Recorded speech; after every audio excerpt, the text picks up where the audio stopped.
Bismillahirrahmanirrahim. Assalamualaikum warahmatullahi wabarakatuh. Kemudian materi hari ini adalah kita akan membicarakan tentang optimasi secara numerik. Nah, di dalam hal ini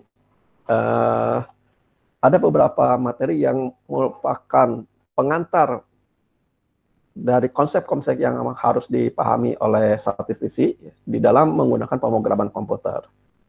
Secara umum, di dalam pemodelan statistik, ini metode-metode yang digunakan itu adalah mencari nilai maksimum atau nilai minimum dari beberapa kriteria. Contoh, misalkan di dalam analisis regresi linear, metode kuadrat terkecil itu adalah metode yang mencari parameter dengan cara meminimumkan fungsi jumlah kuadrat sisaan. Jadi di dalam ini ada mencari nilai minimum dari fungsi tujuannya, objektif fungsinya adalah jumlah kuadrat sisaan.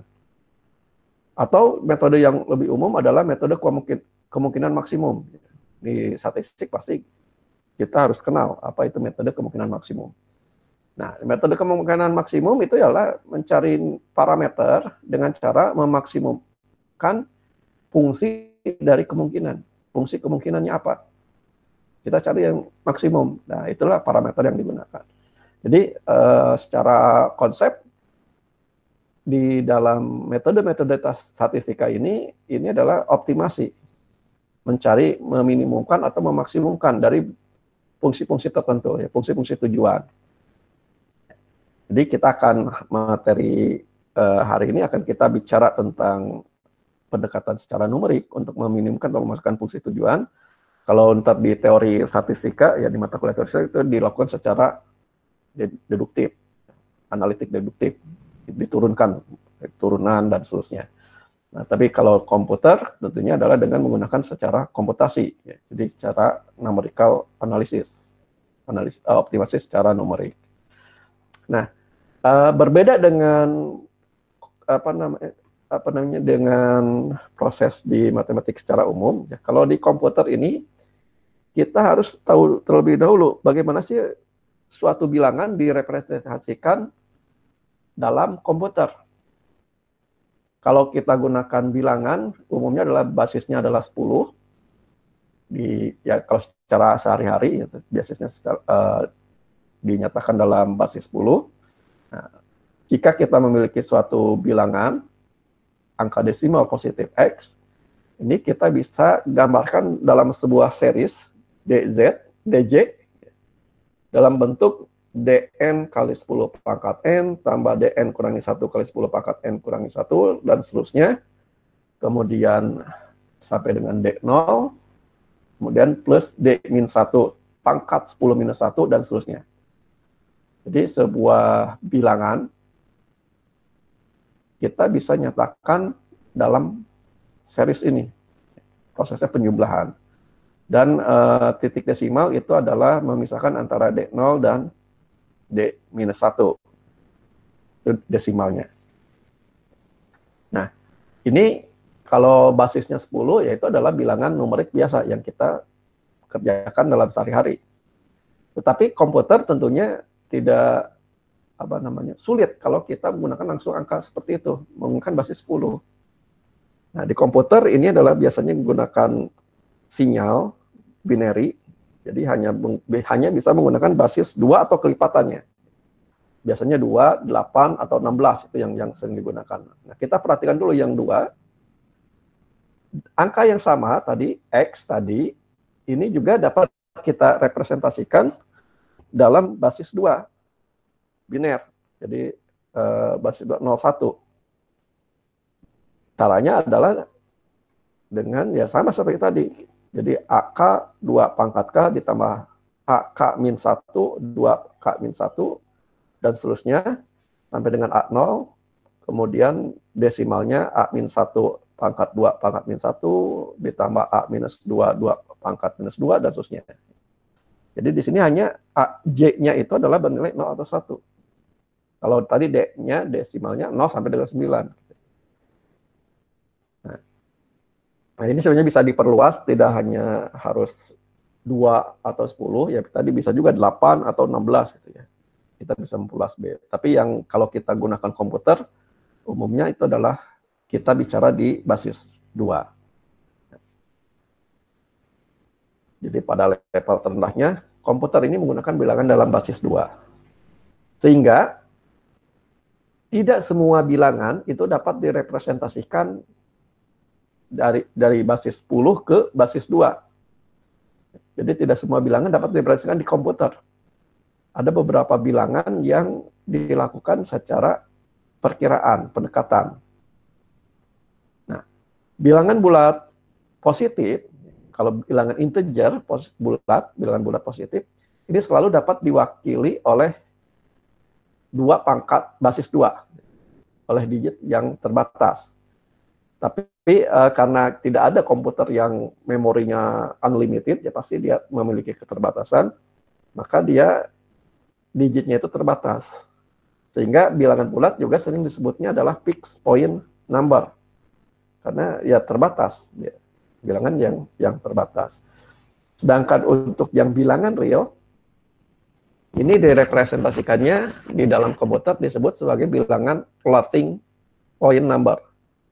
Ya, di dalam floating point number ini ada tanda, ya, kemudian plus minus, ada tadi seperti bilangan basis 2, bilangan integer, ada urutan digitnya yang tadi terbatas, ya. Kemudian juga ada eksponen. Nah, jadi floating point number ini digunakan untuk merepresentasikan bilangan real yang dalam bilangan basis 10 tadi. Nah, karena bilangan real ini tidak tadi, ada beberapa kasus yang dari bilangan real tadi tidak bisa direpresentasikan ke dalam bilangan basis 2. Ada beberapa sebab. Tadi ada karena kalau di komputer itu karena memorinya terbatas, sehingga tidak semua bisa digunakan. Kemudian yang kedua itu ada yang berulang, tidak selesai-selesai. Jadi contoh ntar di berikutnya.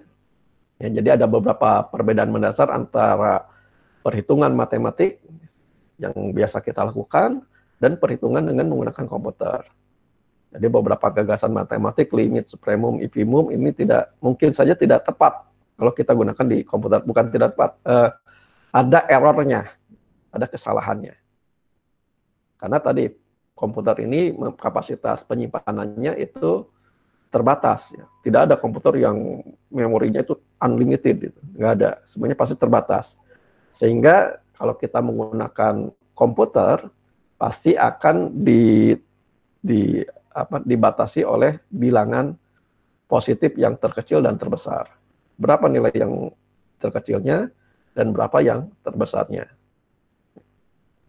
Nah, sebagai ilustrasi, misalkan ada beberapa operasi di dalam bilangan real yang direpresentasikan tadi ke bilangan basis 2, ini menghasilkan operasi yang kurang tepat. Contohnya itu adalah bilangan 0,2, itu kalau direpresentasikan ke dalam bilangan tadi biner, ini tidak terbatas. Jadi dia akan berulang 0,0011, 0011, 0011, dan seterusnya, tidak selesai-selesai. Sehingga sewaktu dilakukan operasi antara 0,2 dengan output yang menghasilkan 0,2, dilakukan pemeriksaan apakah sama, ini hasilnya adalah error, false. Jadi sini, perhatikan di sini, ini kalau kita gunakan R, 0,3 dikurangi 0,1 itu adalah 0,2. Ya. Jadi di R pun tertulis 0,2. Tetapi kalau kita periksa 0,3 dikurangi 0,1, apakah sama dengan 0,2? Itu hasilnya false. Kenapa false? Karena hasil yang pertama ini berbeda dengan yang 0,2 di sini. Tadi karena ada keterbatasan tadi. Ya, jadi ada error. Ada error walaupun errornya sangat kecil. Karena ada error yang kecil tadi, sehingga 0,3 kurangi 0,1 yang harusnya 0,2, itu mungkin direpresentasikannya menjadi bukan tepat 0,2 karena dia tidak terbatas, tak terhingga. Jadi akan false. Jadi kalau di ini kan, kalau kita kurangi 0,2 kurangi 0,3 kurangi 0,1 di sini, harusnya ini kan 0, betul-betul 0. Tapi di komputer, di aplikasi apapun di komputer, pasti hasilnya bukan 0, tapi bilangan yang sangat kecil sekali. Biasanya ditanya dengan E pangkat minus 12, minus 16, minus 17. Jadi kalau sudah E pangkat minus 8 atau E pangkat minus 7, sebenarnya itu sudah dikatakan 0. Jadi ini adalah suatu toleransi bahwa dia menunjukkan hal tersebut. Nah, di R untuk mengatasi hal tersebut, itu sudah ada fungsi is true. Jadi is true all equal, ini dia akan menghasilkan bernilai true. Jadi is true all dot equal minus 2, minus 3 kurangi minus 1. Jadi memeriksa apakah minus 2 dengan minus 3 kurangi minus 1. Apakah 0,2 dengan minus 0,3 dikurangi 0,1 itu sama atau beda? Kalau dengan menggunakan fungsi is true, itu akan di-set sebagai true. Tapi kalau tanpa is true, itu akan bernilai false. Nah, tapi dalam pengembangan fungsi-fungsi optimasi, umumnya tidak menggunakan is true. Boleh aja kita gunakan is true, tetapi lebih, karena biasanya digunakan juga program-program menggunakan komputer yang lain, biasanya kita gunakan toleransi. Berapa nilai toleransi yang diperbolehkan, yang mengatakan bahwa A dengan B itu adalah dua bilangan floating point yang sama. Jadi ada nilai toleransinya. Biasanya ya tadi, kita bisa gunakan E pangkat minus E pangkat minus 7 jadi 1. E pangkat minus 7 itu sebenarnya sudah bisa kita anggap sebagai bernilai 0. Gitu ya. Jadi sangat kecil sekali. Nah, jadi di submateri ini kita menekankan bahwa kalau kita menggunakan operasi-operasi matematik dengan menggunakan komputer, mungkin hasilnya itu tidak sama seperti yang kita gunakan secara matematik biasa, ya, manual. Karena representasi bilangan berbasis 10 ke bilangan berbasis 2, terutama untuk yang bilangan real, itu mungkin tidak secara tepat, karena bisa berulang. Tapi kalau yang bilangan integer ke dalam bilangan ke komputer dengan basis 2, itu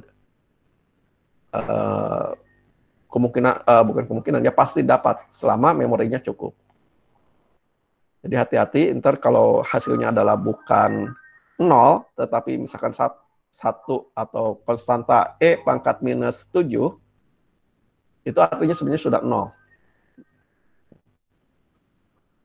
Oke, kemudian selanjutnya ini adalah tambahan ya, jadi karena ntar kita akan menggunakan fungsi kalkulus. Di R ini ada dua fungsi kalkulus yang bisa kita gunakan untuk melakukan diferensial dan integral. Ada dua fungsi di R yang terkait dengan fungsi kalkulus ini. Yang pertama adalah diferensial. Diferensial ini dinyatakan oleh dua fungsi, yaitu D, huruf D besar, dan fungsi deriv. Perbedaannya itu adalah fungsi D ini akan menghasilkan ekspresi dari fungsi yang akan diturunkan. Sedangkan fungsi deriv ini bisa juga dilakukan evaluasi terhadap nilai X-nya. Jadi tidak hanya turunan yang diberikan, juga menghasilkan nilainya. Kita bisa melakukan evaluasi dengan menggunakan fungsi eval. Di contohnya misalkan kalau kita, berapa sih turunan dari atau diferensial dari E pangkat X pangkat 2, maka kita nyatakan dulu expression, bisa nyatakan dalam bentuk expression, atau kita bisa nyatakan dalam tilde, itu sama. Jadi D dalam kurung XFS, Kemudian dari fungsi ini akan didiferensiasikan atau diturunkan terhadap apa? Nah, ini kalau kita ingin turunkan terhadap X, ya kita tuliskan di sini X, maka ini adalah turunannya, hasil turunannya. Berupa expression, bukan berupa objek data yang sudah kita pelajari, 6 objek data yang sudah kita pelajari, tetapi objeknya yang dikembalikan adalah expression. Nah, kalau kita gunakan deriv, katakanlah ini bisa menggunakan tilde, kalau ini menggunakan expression, ini sama saja sebenarnya, ini bisa aja expression, eksponen ini sama ditulis gitu. Misalkan kita akan menurunkan X kuadrat, kita turunkan X kuadrat ya 2X ya. Maka berapa nilai X pada saat nilainya 2, ya kita bisa tambahkan di sini. Dengan menggunakan eval. Eval X turunan, jadi yang pertama itu adalah nilainya, kemudian yang kedua itu adalah gradiennya yang diberikan. Nah, ntar kita gunakan fungsi diferensial sewaktu kita bicara tentang optimasi menggunakan Newton-Raphson. Karena di sana dibutuhkan suatu turunan. Nah, selain turunan juga tadi ada integral. Integral ini menggunakan fungsi integrate. Nah, integral yang dilakukan di dalam R ini adalah integral dari suatu bilangan A sampai dengan B. Jadi suatu luas area di bawah kurva A kali B ya. Karena umumnya di dalam statistik ya integral ini adalah fungsinya yang digunakan fungsi peluang. Jadi di atas 0. Nah, jadi integrate fungsinya harus dinyatakan seperti yang kita pelajari di minggu yang lalu menggunakan fungsi. Kemudian bawahnya berapa di argumen lower dan batas atasnya di argumen upper. Jadi contoh misalkan kita ingin menghitung berapa sih integral dari 0 sampai -2 dari fungsi x kuadrat dx. Jadi integral 01 fx dx, fx-nya x kuadrat. Maka pertama adalah kita gunakan fungsi yang sudah kita pelajari. Kita membuat fungsi yang sudah kita pelajari sebelumnya. Di sini fs diassign dengan function x kuadrat. Kemudian kita gunakan fungsi integrate dalam kurung fs, fungsi yang kita buat tadi. Kemudian lowernya 0 dan uppernya adalah 1. Nah, hasilnya itu adalah 0,33, kemudian ada dia absolute errornya 3,7 E pangkat minus 15. Jadi karena tadi perhitungan secara numeriknya mungkin tidak bisa menghasilkan nilai yang tepat. Karena ini secara numerik. Maka di sini ada error. Ada errornya kurang dari 3,7 E pangkat minus 15. Oke, itu fungsi kalkulus di R, ada diferensial, ada integrate, yaitu kita untuk kasus ini ntar kita gunakan yang diferensial. Nah, kita mulai dengan optimasi numerik. Ya. Beberapa metode statistik ini menggunakan metode penugahan nilai optimum dari suatu fungsi tujuan. Tadi contohnya metode kemungkinan maksimum adalah mencari nilai parameter yang memaksimumkan dari fungsi kemungkinan. Kemudian metode kuadrat kecil mencari nilai minimum dari fungsi jumlah kuadrat. Jadi fungsi tujuannya adalah jumlah kuadrat. Nah, secara umum nilai optimum ini kalau di dalam fungsi-fungsi R itu dinyatakan dalam fungsi meminimumkan. Jadi nilai optimumnya adalah nilai yang minimum. Nilai yang meminimumkan. Jadi kalau fungsi tujuannya memaksimumkan, ya kita tinggal balik. Jadi memaksimumkan fungsi kemungkinan, fungsi likelihood, itu nilainya akan sama dengan meminimumkan negatif dari fungsi kemungkinan. Jadi tinggal dibalik aja, tinggal dinegasikan, tinggal dikalikan dengan minus 1. Gitu. Pasti jadinya yang tadinya maksimum menjadi yang minimum. Nah, jadi yang akan kita bicarakan berikutnya itu adalah umumnya adalah meminimumkan fungsi tujuan. Nah, untuk mendapatkan nilai optimum dari suatu fungsi ini, kita bisa gunakan optimasi numerik, mencari nilai yang minimum.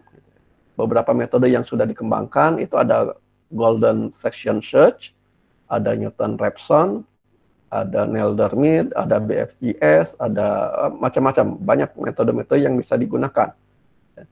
Nah, beberapa di antaranya ada beberapa kelemahan dan kekurangannya. Kita mulai dengan yang pertama, Golden Section Search. Di Golden Section Search ini, ya tadi kita sudah arahkan bahwa metode optimasi, ya, metode optimasi ini adalah meminimumkan, mencari nilai minimum dari fungsi tujuan, meminimumkan dari fungsi tujuan. Nah, jadi di Golden Section Search ini mencari nilai minimum dari fungsi peubah tunggal. Jadi peubahnya adalah X, hanya ada X saja, tidak ada X1, X2 atau X dan Y itu ya. Jadi mencarinya hanya di peubah tunggal X saja. Jadi mencari satu nilai. Nah, misal di sini, jadi Golden Section Search ini mencari nilai minimum dan fungsinya itu bisa fungsi apa saja. Fungsi yang tidak bisa diturunkan pun bisa digunakan dengan menggunakan metode Golden Section Search ini. Contoh fungsi yang tidak bisa diturunkan atau tidak bisa didiferensial adalah fungsi yang ada nilai mutlaknya. Jadi di sini misalkan kita akan mencari berapa sih nilai minimum dari fungsi fx, x dikurangi 3,5 mutlak, absolut dari x kurangi 3,5 ditambah x dikurangi 2 kuadrat. Jadi kalau kita gambarkan dalam fungsi grafiknya ya seperti ini, dia melengkung, kemudian di sini berbeda. Jadi di titik 3,5, di titik 3,5 dia berbeda ininya. Dia tidak dapat diturunkan, tidak terdiferensialkan di titik 3,5. Dan dari fungsi ini, kalau kita lihat di dalam gambar grafik ini, ya kira-kira di sekitar antara 2 sampai dengan 3. Nah, ide dari Golden Section Search ini adalah pertama kita mencari suatu selang dari A sampai dengan B yang selang ini memuat nilai minimum. Jadi kalau A, B-nya itu tidak ada minimumnya di sana, ya berarti gagal, metode ini akan gagal mendapatkan nilai yang minimum. Nah, kemudian jadi pertama kita tetapkan dulu A dan B-nya, kemudian kita geser-geser A dan B-nya. Kita perkecil selangnya, A dan B-nya kita perkecil sampai dengan A dan B-nya ini bernilai sama. Atau karena kita gunakan komputer, ya berarti A dikurangi B itu sangat kecil sekali. Mendekati 0. Jadi berhenti sampai dengan absolut dari B kurangi A atau A kurangi B itu lebih kecil dari suatu nilai toleransi. Nah, bagaimana cara menentukan nilai A? Tadi menggeser A ke A aksen, B ke B aksen, ini menggunakan sifat dari Golden Ratio. Golden Ratio itu adalah Si sama dengan akar 5 plus 1 dibagi 2.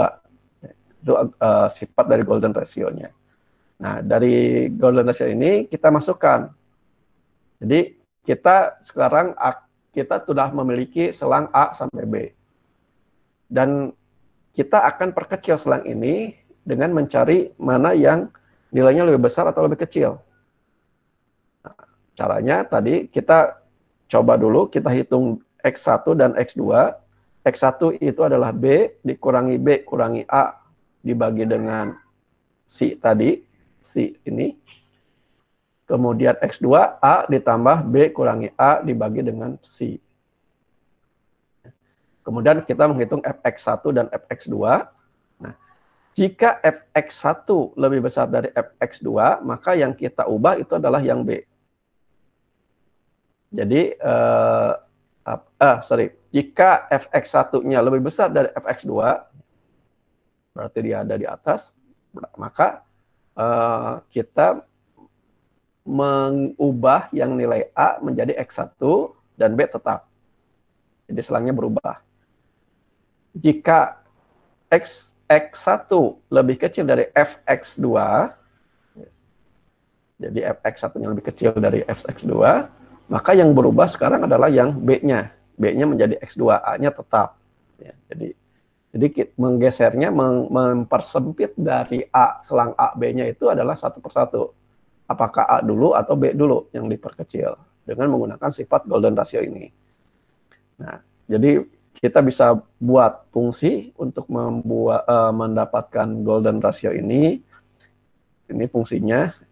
Nah, rasionya kalau ini sifat golden ratio, kalau ini ditukar aja ya, sama aja sebenarnya ntar. Ini karena ini 2 per akar 5 plus 1. Jadi di sini akar per 2 karena ini ntar digunakan untuk baris berikutnya. Jadi X1 B1 kurangi rasio kali B kurangi A. Kalau di sini kan ininya B kurangi A per C. Nah, ini di sini hanya diubah di sini. Jadi ini sama saja. Jadi ini kita buatkan fungsinya, dan tadi karena proses ini adalah dilakukan iterasi sampai dengan konvergen. Konvergen itu berarti nilainya dengan toleransinya itu lebih kecil dari hasil perhitungannya. Maka ya kita lakukan seperti ini. Jadi kita tetapkan A dan B-nya apakah sudah kecil atau masih besar dibanding dengan toleransi. Jadi jika absolut B kurangi A-nya masih lebih besar dibanding dengan toleran, maka proses ini akan terus dilakukan. Ya, menggeser A dan menggeser B. Tapi kalau sudah absolut B kurangi A-nya itu lebih kecil dari nilai toleransi, berarti sudah kecil, sudah bisa dianggap nilainya A dan B-nya sama, maka kita kembalikan A plus B dibagi 2. Nah, jadi kalau kita gunakan di contoh tadi, ya ini adalah gambar grafiknya dari fungsi absolut X kurangi 3,5 plus X kurangi 2. Kalau kita masukkan ke dalam fungsi golden yang sudah kita buat di sini, maka ini akan diperoleh hasil yang diinginkan. Kalau selang A sampai B-nya tidak memenuhi yang minimum, tidak ada minimum di sini, berarti dia akan menggunakan salah satunya. Jadi ini golden F, 1,2 ini belum optimum. Selangnya belum ada yang optimum, belum ada yang minimum. Maka dia akan bernilai 2. Kemudian golden F 3,5, 3 sampai 5 di sini. Ini juga tidak memuat nilai minimum. Maka dia akan menggunakan salah satunya 3. Nah, tapi kalau kita gunakan 1 sampai dengan 5 dan kita tahu di sini ada nilai minimum, maka ternyata dia dapatkan 2,5. Jadi dengan menggunakan metode golden section shot ini dapat dijamin bahwa metode ini akan menghasilkan atau mendapatkan nilai minimum. Nilai minimum. Dan kalau fungsinya ini minimumnya banyak, jadi kurvanya itu banyak lembahnya, ya banyak minimumnya, maka dia akan fungsi ini akan mendapatkan nilai minimum dari yang banyak itu diambil salah satunya. Jadi hanya salah satu dari beberapa nilai minimum. Jadi kalau kurvanya banyak melengkungnya, gitu, dia akan mendapatkan hanya salah satunya. Oke, kemudian metode yang kedua itu adalah metode Newton-Raphson.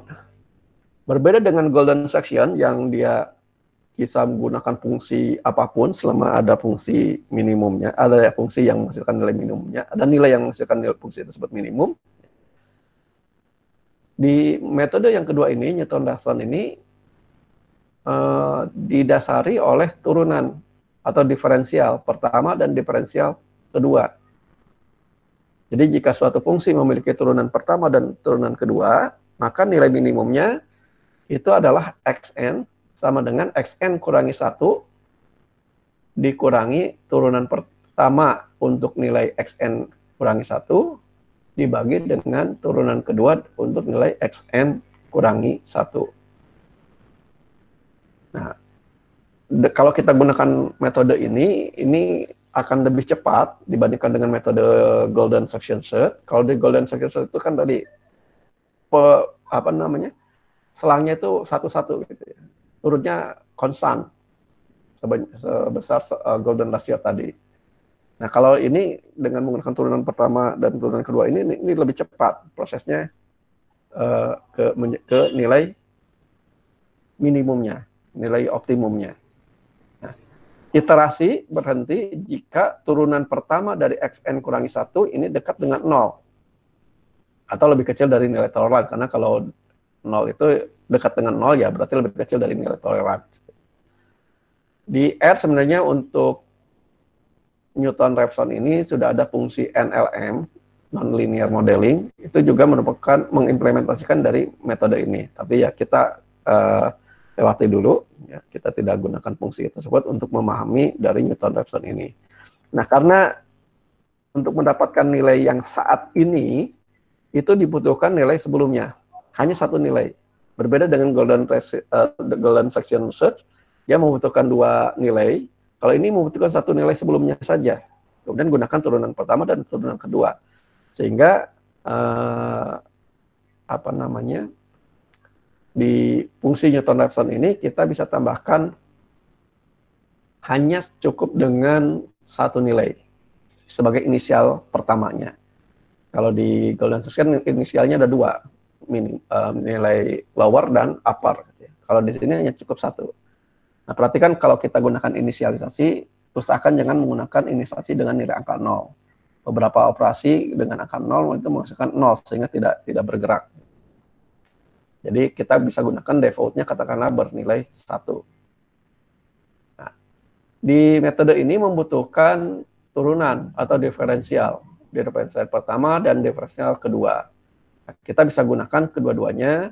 Pertama untuk turunan pertama, karena kemudian kita akan menghitung berapa nilainya pada X tertentu, maka yang kita butuhkan adalah fungsi deriv. Jadi untuk turunan pertama deriv fx untuk dari peubah X, karena fungsinya fx, kemudian yang kedua, turunan keduanya, kita membutuhkan hasil dari turunan pertama. Nah, karena kita ingin menurunkan dari turunan pertama, maka kita harus gunakan D, fungsi D. Bisa saja gunakan fungsi deriv, tetapi harus argumennya panjang. Ada beberapa argumen lagi. Kita bisa cukup sederhanakan dengan menggunakan fungsi D. Jadi di sini untuk turunan keduanya menggunakan deriv dalam kurung D, jadi ini turunan pertama.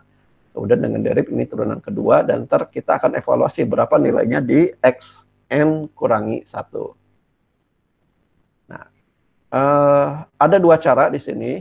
Tadi, iterasinya akan berarti sewaktu turunan pertamanya pada nilai x tersebut itu mendekati 0.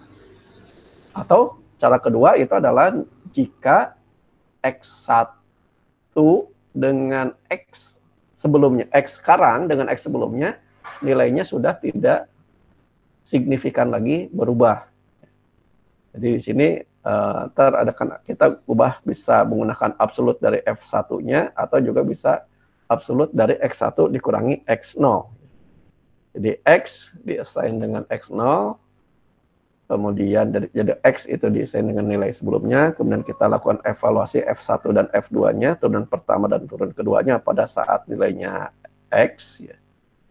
Jadi kita gunakan gradiennya, kemudian kita evaluasi absolutnya, apakah turunan pertamanya itu sama dengan atau kecil dibanding dengan atau mendekati 0. Kemudian baru kita gunakan rumus ini, X1 atau Xn sama dengan Xn kurangi 1, atau kalau ini X1 sama dengan X0 dikurangi F turunan pertama X0 dibagi dengan Fx0. Jadi kita gunakan ini, dan ini dilakukan selama errornya E-nya itu masih lebih besar dari 1E pangkat minus 6, maka atau 1E pangkat minus 7, atau terserah lah di sini tadi toleransinya, maka ini akan terus dilakukan sampai dengan dia konsisten, ya, konvergen ke suatu nilai tertentu. Dan hasilnya kita kembalikan dengan katakanlah X1. Nah, contoh misalkan kita ingin menghitung berapa sih nilai minimum dari fungsi 4x kuadrat kurangi 3x kurangi 7. Pertama, fungsi ini kita nyatakan dalam suatu ekspresi, kemudian kita gunakan Newton R ini, ya, fungsi ini, sehingga didapatlah nilainya. Jadi fungsi ini akan menghasilkan nilai yang minimum pada saat X-nya itu adalah 0,375. Fungsi yang kedua, E pangkat minus X ditambah X pangkat 4, ini akan menghasilkan nilai minimum pada saat X-nya adalah 0,5282 dan seterusnya. X kuadrat kurangi X, ini akan minimum pada saat X-nya 0,5. Di metode Newton-Raphson ini ada kelemahan, ya. Jadi pertama ini harus diyakini dulu bahwa fx ini, fungsi ini harus punya nilai minimum. Kalau tidak ada minimum, ya berarti gagal ini fungsinya. Kalau di contoh fungsi ini tidak disajikan operasi untuk memeriksa apakah fungsinya minimum atau maksimum. Nah, metode Newton-Raphson ini kemudian juga di metode statistik ini kemudian dikembangkan menjadi metode Fisher. Di metode Fisher ini didasari oleh metode Newton-Raphson atau metode IRWLS, Iterative Related Least Square. Itu juga sebenarnya didasari dari teori dari Newton-Raphson ini dikembangkan. Nah, bagaimana di R? Ya, di R sebenarnya sudah ada beberapa fungsi untuk melakukan optimasi numerik ini. Ada dua fungsi yang digunakan, yaitu optimize dan ada fungsi optim. Bedanya itu adalah di fungsi optimize ini digunakan untuk parameternya yang satu berubah. Ya, seperti golden section dan Newton-Raphson ini di ilustrasi kita itu adalah untuk satu berubah. Nah, kalau lebih dari satu berubah, kita bisa gunakan fungsi optim. Jadi ntar kalau kita gunakan fungsi optim di yang padahal parameternya hanya satu yang kita gunakan, maka dia akan menyuruh ganti dengan optimize. Kalau kita punya parameternya lebih dari satu, ya baru kita gunakan fungsi optim. Nah, di fungsi optimize atau optim ini metode yang digunakan sebenarnya banyak. Golden section atau Newton-Raphson ini juga merupakan salah satu metode yang digunakan untuk fungsi ini. Nah, bagaimana cara menggunakan optime sama optimize ini? Kita mulai dengan yang satu berubah. Ya, tadi yang golden section atau Newton-Raphson sebelumnya, kita bisa gunakan fungsi optimize, atau ada yang pakai Z, ada yang pakai S, ini sama ya di fungsinya fungsi yang sama, optimize atau optimize. Beda bahasa tapi ya sama, di dua-duanya ada. Nah, fungsi ini digunakan untuk mendapatkan nilai minimum dari suatu fungsi dengan satu berubah. Jadi mencari dari satu berubah. Misal akan dicari nilai minimum, fungsinya adalah X dikurangi sepertiga kuadrat. X dikurangi sepertiga dikuadratkan. Jadi kita buat dulu fungsi ini. Jadi F function X, boleh langsung F function X saja, ya, X dikurangi 1/3, kemudian dikuadratkan, atau yang sepertiganya kita ganti dengan simbol atau notasi A. Jadi bisa lebih umum. Jadi X kurangi A kuadrat. A-nya terserah, mau sepertiga, mau berapapun, ini bisa kita cari nilai minimumnya. Nah, kemudian kita jadi pertama kita nyatakan dulu fungsi yang akan kita cari di dalam fungsinya R, kita assign. Kemudian selanjutnya kita gunakan fungsi optimize atau Z pakai S. Ya. Jadi optimize F. Kemudian, nah fungsi optimize ini mirip seperti golden section search. Dia membutuhkan suatu selang. Jadi dalam hal ini katakanlah dari 0 sampai dengan 1. Jadi kalau kita lihat gambarnya di fungsi X kurangi sepertiga kuadrat ini antara 0 sampai dengan 1 atau 0 sampai dengan 0,5 sebenarnya. Maka kita tuliskan sini 0,1, kemudian toleransinya berapa, ini sebenarnya opsional, toleransi ini. Nah, kemudian karena F ini ada argumen A, maka kita tambahkan di sini A. A-nya sama dengan sepertiga, karena kita ingin mencari nilai minimum dari X kurangi 1/3. X yang menghasilkan nilai Fx ini adalah minimum. Nah, jadi kalau dia konvergen ke suatu nilai, maka dia akan dapatkan seperti ini. Jadi pertama adalah nilai X-nya, nilai parameternya yang meminimumkan fungsi tujuan tadi. Kemudian yang kedua itu adalah berapa nilainya, objektifnya, Fx-nya, berapa F. Berapa F pada saat X-nya minimum ini. Bukan X-nya minimum, pada saat X-nya yang membuat Fx tersebut minimum. Jadi berapa F minimumnya, yaitu di anggota atau di anggota kedua objektif. Ini karena hasilnya adalah suatu list. Optimize akan menghasilkan suatu list dengan dua argumen. Argumen pertama itu adalah nilai X-nya, nilai parameternya. Kemudian yang kedua itu adalah nilai Fx-nya pada saat parameter tersebut. Pada X-nya sama dengan parameter tersebut. Kemudian yang kedua, fungsi optim. Di fungsi optim ini digunakan untuk mencari lebih dari dua parameter. Jadi jika fungsi yang kita buat memuat lebih dari dua parameter, ya maka kita gunakan fungsi optim. Di sini optim, misalkan kita akan mencari berapa nilai X1 dan X2 dari fungsi Fx1, X2, 100 dikalikan X2 kurangi X1 kuadrat dikuadratkan, ditambah 1 kurangi X1 dikuadratkan. Kita ingin mencari berapa nilai yang minimum. Berapa nilai X1 dan X2 yang menghasilkan Fx ini minimum. Nah, jadi sama seperti di dalam fungsi optimize, kita siapkan dulu fungsinya. Jadi kita buat fungsinya fr function x, jadi kita masukkan sini. Nah, kita fungsi yang kita buat itu adalah argumen pertamanya harus parameternya atau berapa nilai x yang mau kita duga. Jadi x-nya di sini harus berupa vektor. Jadi di sini x1 dan x2. Ya, kita ingin mencari x1 dan x2. Jadi x1 adalah x pertama, x2 adalah x kedua dari sini. Kemudian masukkan fungsinya 100 kali x2 kurangi x1 kuadrat dikuadratkan ditambah 1 kurangi x1 kuadrat. Nah, kemudian caranya adalah kita gunakan fungsi optim. Kemudian argumen pertama adalah parameternya, yang inisial parameternya, nilai awal dugaan kita.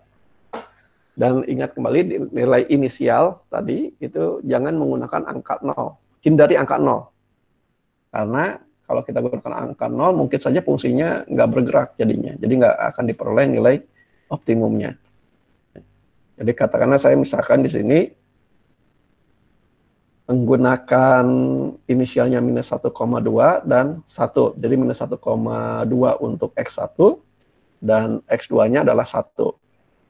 Nah, ini kata vektor, jadi dinyatakan dengan C, fungsi C. Kemudian argumen keduanya itu adalah fungsinya, fungsi yang akan dioptimumkan atau dicari yang nilai minimumnya. Kemudian ada argumen-argumen yang lain. Nah, kalau fungsinya mencari maksimum, sebenarnya bisa juga. Ntar ada argumen lain untuk yang maksimum. Tapi kita batasi sekarang adalah meminimumkan. Jadi, kemudian kalau di sini fungsi ini ada argumen lain, jadi tidak hanya X saja, tidak hanya parameternya saja, tapi ada argumen yang lain, maka tambahkan argumen lainnya di fungsi optim ini. Ya, sama seperti di optimize ini. Tadi sepertiganya dinyatakan dalam simbol A, atau variabel A, maka tambahkan juga di dalam optimize-nya A-nya sepertiga. Jadi sini pun sama. Kalau di fungsinya ada lebih dari satu argumen, berarti argumen berikutnya juga harus dinyatakan di dalam fungsi optim. Nah, keluaran dari optim ini sama seperti di optimize, dinyatakan dalam bentuk list, terdiri dari 5 anggota. Anggota pertama itu adalah parameter dugaannya. Parameter yang tadi menghasilkan nilai fx-nya atau fy-nya itu minimum. Karena di sini x1, x2-nya parameternya adalah x1-nya 1,00002837, x2-nya itu adalah minus 0,1642825. Itu anggota pertama. Anggota kedua itu adalah nilai dari fx-nya. Nilai dari fx-nya ini dinyatakan dengan value. Jadi value-nya ini kalau sudah E pangkat minus 0,8 berarti nilainya 0. Maksudnya adalah 0 di sini. Kemudian count ini akan tergantung dari metode yang digunakan ya. Defaultnya itu Nelder-Mead. Nelder-Mead ini prosesnya lambat seperti golden seduction set ya, prosesnya lambat tetapi dijamin dia kalau dia ada minimumnya dijamin tercapai minimumnya. Nah, kemudian ada juga metode BFGS gitu, ada metode yang lain itu. Tapi di sini berbeda. Nah, Nelder-Mead ini tidak membutuhkan turunan sehingga gradiennya NA. Kemudian kalau BFGS itu membutuhkan turunan, tapi nilainya gradiennya bukan NA. Gitu. Jadi ada turunannya, turunannya yang diperoleh. Jadi kita bisa mengabaikan yang mungkin saat ini bisa kita abaikan, jarang kita gunakan yang argumen ketiga ini. Kemudian perhatikan argumen yang anggota keempat. Anggota keempat itu adalah convergence. Nah, kita harus ngecek karena di dalam metode optim ini mungkin saja tidak tidak mendapatkan nilai yang konvergen. Jadi jika anggota keempat ini konvergennya bernilai 0 seperti ini, berarti nilai parameter 1,002837 dan minus 0,1 itu berarti dia konvergen. Tapi kalau konvergennya bernilai 1, berarti dia tidak konvergen. Jadi sedikit agak terbalik gitu ya. Kalau 0 itu adalah konvergen, kalau 1 malah tidak konvergen.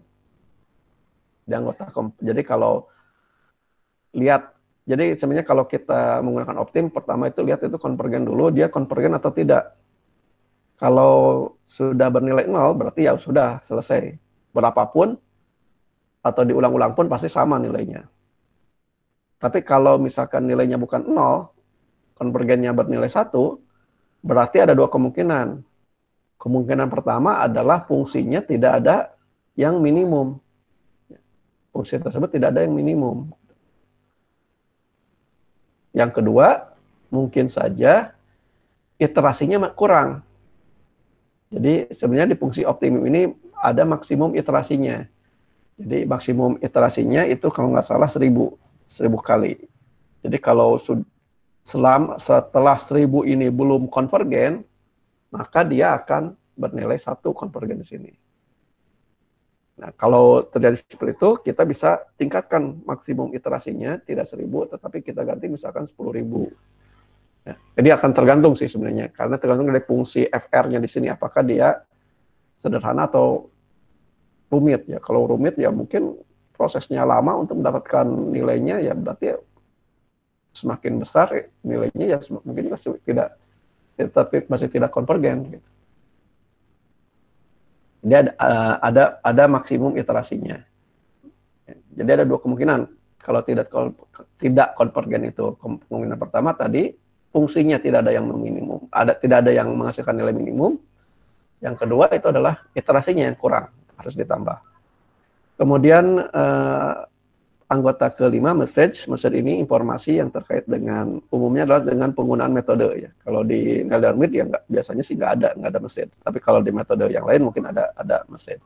Jadi di luaran optim ini mungkin yang penting itu hanya dua, yaitu anggota pertama, par, parameternya, dan anggota keempat, convergence. Urutannya kita biasanya melihat dulu yang konvergen. Apakah konvergen atau tidak? Kalau tidak konvergen, ya kita tingkatkan iterasinya. Dicoba dengan meningkatkan iterasinya.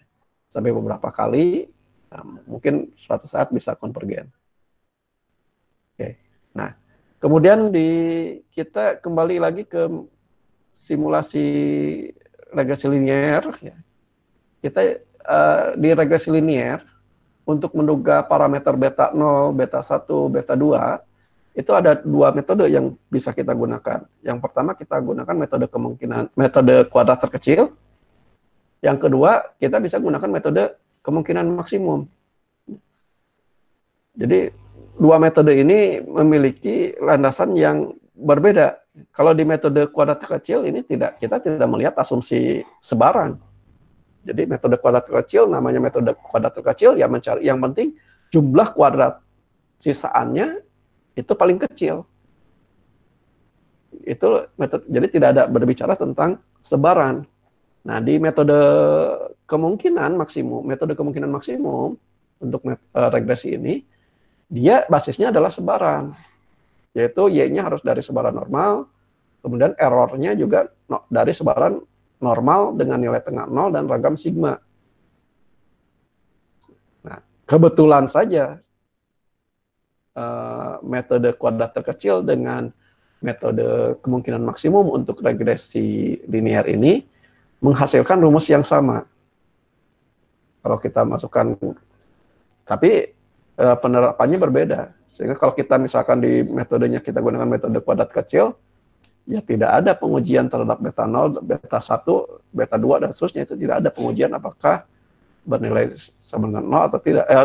Tidak ada pengujiannya dengan menggunakan bantuan sebaran normal. Biasanya kita gunakan metode-metode bootstrap dan lain sebagainya untuk menduga hal tersebut. Tapi kalau kita gunakan metode kemungkinan maksimum, ya baru kita melihat dulu asumsi-asumsinya. Terpenuhi enggak atau tidak gitu asumsinya. Jadi ada dua pendekatan di dalam metode kuadrat kecil ini di dalam analisis regresi linear. Nah, kita coba dengan menggunakan optim. Kalau secara secara analitik deduktif, ya kita tahu betanya dapat diduga dengan X transpose X diinverskan dikalikan dengan X transpose Y untuk mendapatkan nilai betanya, penduga betanya. Nah, sekarang kita coba dengan menggunakan metode optim ini. Metode kuadrat terkecil itu adalah meminimumkan jumlah kuadrat sisaan. Jadi yang diminimumkan itulah jumlah kuadrat sisaan. Maka kita buat dulu jumlah kuadrat sisaannya. Jadi kuadrat sisaan itu apa? Yaitu Y dikurangi Y topi. Jadi Y kurangi Y topi itu adalah sisaan. Kemudian kalau dijumlahkan berarti akan sama dengan 0. Gitu ya. Sehingga di sini Y kurangi Y topi dikuadratkan.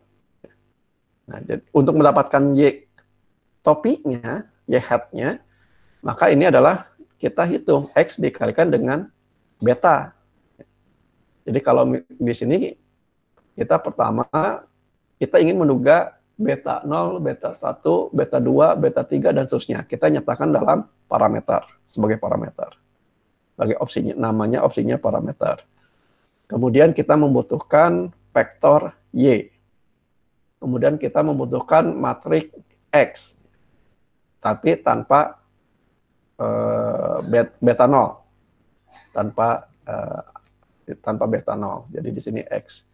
Sehingga pertama kita X ini kita ganti jadi huruf besar, kita gabungkan antara vektor 1 dengan X. Jadi ini matriks desain. Kemudian kita hitung Y hat-nya, X besar ini dikalikan dengan parameternya. Ingat parameternya ini adalah vektor.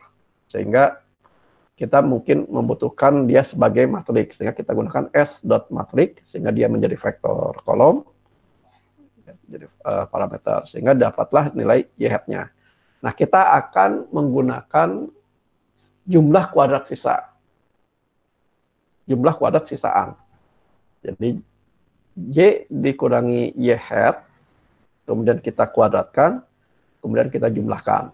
Kita simpan katakanlah namanya sisa 2. Jadi ini adalah kita kembalikan nilai dari sisa 2-nya. Berarti ini adalah fungsi yang mendapatkan nilai jumlah kuadrat sisaan.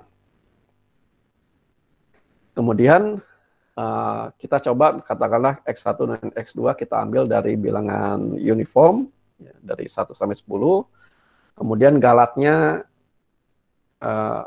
kalau tanpa galat ya pasti ntar boleh aja tanpa galat, tapi jadinya pasti nilainya 1, 2, 3 gitu.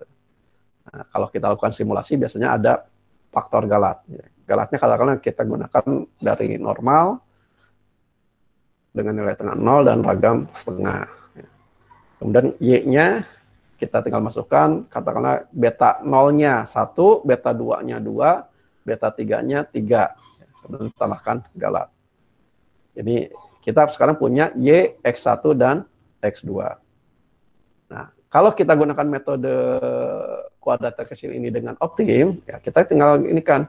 Pertama adalah kita akan menduga 3 parameter, beta 0, beta 1, dan beta 2. Kita masukkan ke dalam objek vektor. Katakanlah inisialnya kita gunakan semuanya bernilai 1. Jadi C111. Kemudian argumen kedua adalah F, fungsinya, fungsi yang akan dioptimasi. Kemudian parameter ketiga, di fungsi optimasi ini membutuhkan argumen Y dan argumen X. Jadi argumen berikutnya Y-nya kita ambil dari Y di sini, X-nya di sini ada X1, X2, jadi belum ada, kita gabungkan X1 dan X2-nya dengan menggunakan C-bin sehingga dia menjadi matriks. Nah, hasil dari optim ini maka tadi yang mungkin perlu kita perhatikan adalah di anggota par dan anggota konvergens. Jika var-nya kalau konvergennya sama dengan 0, berarti var-nya, parameternya itulah yang diduga. Itu konvergen ke sana. Jadi diperoleh di sini penduga beta 0-nya adalah 0,249, penduga beta 1-nya 2,05475, dan penduga penduga X3-nya itu adalah penduga parameter B3-nya, beta 3-nya itu adalah 3,084. Ini dengan menggunakan metode kuadrat terkecil dengan menggunakan metode optim, ya, dengan secara numerik, bukan secara analitik. Nah, kita bisa bandingkan dengan yang dilakukan dengan metode analitik. Ya. Jadi LM Y tilde X1 plus X2 ini adalah sebenarnya metode analitik. Jadi X transpose X diinpuskan dikalikan dengan X transpose Y. Dan hasilnya tentunya adalah, ya karena kalau dioptimasi ini tadi ada errornya sehingga sedikit berbeda. Ya, mungkin tidak akan berpengaruh perbedaannya. Errornya sedikit berbeda lah. Jadi di sini 2, kalau menggunakan metode secara analitik dapatnya 0,25, kalau kita 0,249. Kemudian X1-nya beta 1-nya ini 2,0542, di sini 2,0547. Beta 3-nya diduga kalau menggunakan secara analitik deduktif 3,0846, dengan menggunakan metode optim ini dapat 3,0843753. Nah, ini optim yang luas, ya, penggunaan optim. Salah satu penggunaan optim untuk menghitung analisis regresi. Kemudian yang terakhir di metode optimasi dari statistika ini adalah metode kemungkinan maksimum atau MLE, sering disebut sebagai MLE, Maximum Likelihood Estimator. Jadi kalau kita punya X1, X2, Xn, ini adalah suatu contoh acak dari purba acak X1 sampai dengan Xn, dan semuanya katakanlah saling bebas dan memiliki peluang yang sama, Fx, maka likelihood-nya adalah perkaliannya dari Fx. Dan MLE untuk theta-nya, parameternya itu adalah nilai yang memaksimumkan dari fungsi ini. Nah, tetapi kalau menggunakan perkalian ini pasti di komputer itu lebih sulit. Prosesnya perkalian itu, jadi kalau ada N, berarti ya ada N kali N jadinya prosesnya, dibandingkan dengan penjumlahan. Sehingga kita bisa transformasi lebih efisien fungsi likelihood ini menjadi negatif likelihood. Negatif likelihood. Jadi kita transformasi. Kenapa bisa ditransformasi? Karena log ini, fungsi log ini adalah dia fungsi yang monoton. Fungsi monoton itu fx1 lebih kecil dari fx2 itu akan sama terus gitu ya. Fx1 itu f-nya diganti ditransformasi ke fungsi log ini juga tetap sama. Log fx1 itu juga akan lebih kecil dari log fx2. Sehingga nilai fungsi fx-nya berubah, ya, tapi yang x-nya itu akan sama. Jadi yang maksimum itu akan sama. Kalau kita negatifkan berarti yang minimum yang sama. Jadi kita transformasi dengan negatif lognya sehingga theta topiknya, penuga parameternya itu adalah meminimumkan dari fungsi log negatif log likelihood. Nah, di R sebagai teladan, sebenarnya di R ini sudah ada fungsi MLE. Di fungsi MLE ini yang ada di paket stat4. Paket stat4 ini paket yang ada di R, yang defaultnya ada. Kita bisa gunakan juga. Dan fungsi MLE ini dia menggunakan fungsi optim ini. Tapi ada modifikasi sedikit. Ya. Karena ada beberapa modifikasi lah sedikit. Nah, kita coba misalkan jika X1, X2 sampai dengan Xn ini contoh acak yang berasal dari perubahan acak X, semuanya sama dari normal mu dan sigma. Kemudian kita ingin berapa sih penuga mu dan sigmanya dengan menggunakan MLE ini. Maka pertama adalah kita harus membuat fungsi fungsi kemungkinan atau negatif fungsi kemungkinan lognya ya. Boleh aja di sini langsung negasi dari likelihood-nya tidak dilogkan, tapi ininya bukan sum tapi prod ya. Itu akan prosesnya lama dan hasilnya juga mungkin jadi error karena kalau terlalu banyak x ya berarti ntar jadi error, tidak bisa tertampung. Nah, kalau yang memudahkan tadi kita transformasi ke negatif likelihood seperti ini. Yang akan kita duga itu adalah mu dan sigma. Maka kita akan gunakan para 1 dan para 2 di sini. Ini XD itu adalah datanya.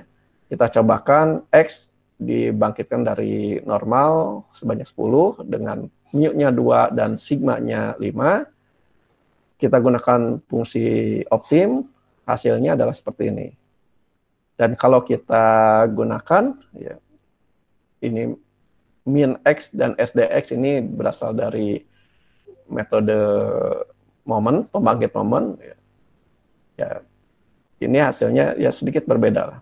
Nah, kalau kita gunakan MLE ini sudah dimodifikasi sehingga di hasilnya sama kalau salah. Ya.